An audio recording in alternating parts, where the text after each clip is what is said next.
Hey, so you wanna buy a new iPhone, huh? Rich, right? Or maybe you're just here for the yapping and knowledge I'm about to push into your brain. Either way, let's go. Apple does this thing called trapping. They make cheaper models feel not enough. So you start thinking, maybe I do need the Pro Max Ultra Plus Mega Edition. Look, the iPhone 17 standard looks almost like the 16. The Pro models look shinier, yes, but they're also way more expensive. Unless you're a pro videographer, and if you are, why not just buy a real camera? You don't need them. Back to the point, the iPhone 17 standard may look basic, but it's actually better for most people than the Pro or Pro Max.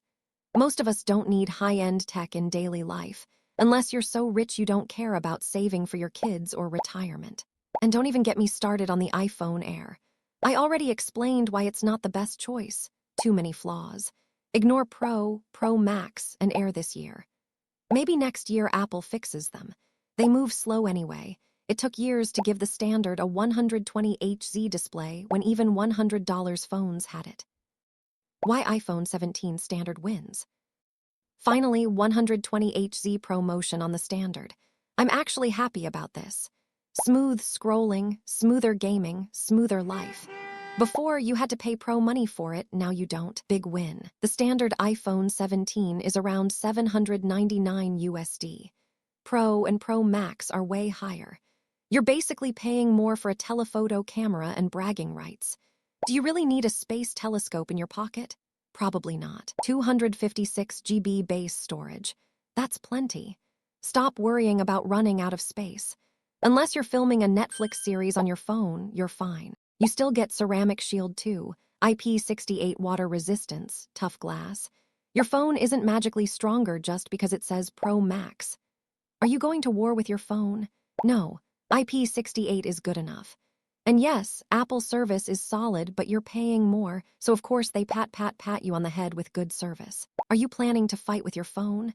Because if not, military ratings are just a gimmick. IP68 is totally fine. And remember, most brands don't even cover water damage under warranty. Apple's service is nicer, sure, but only because you paid a premium for it. Bottom line, for everyday toughness, the iPhone 17 is already more than enough. And honestly, for daily stuff like WhatsApp, Insta, YouTube, gaming, and photos, the standard nails it. You won't even feel like you're missing out, unless you're a hardcore mobile filmmaker or tech geek. I don't even have to explain Apple's brand value. If you're sitting in a cafe with the cheapest MacBook Air and the person next to you has a gaming laptop worth way more, people will still think you're more successful. That's why people buy Apple products in the first place. Listen, guys, there's nothing wrong with buying expensive products.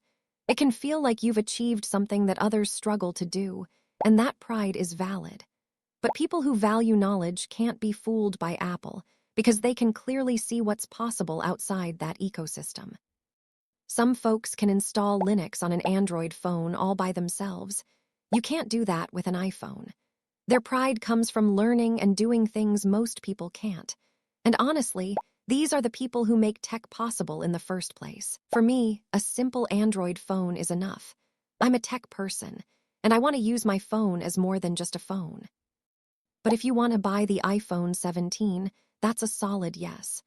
I think this year it feels like a complete phone, no doubts. Things are just the Apple way, but better, and they've actually made a good phone at a lower price.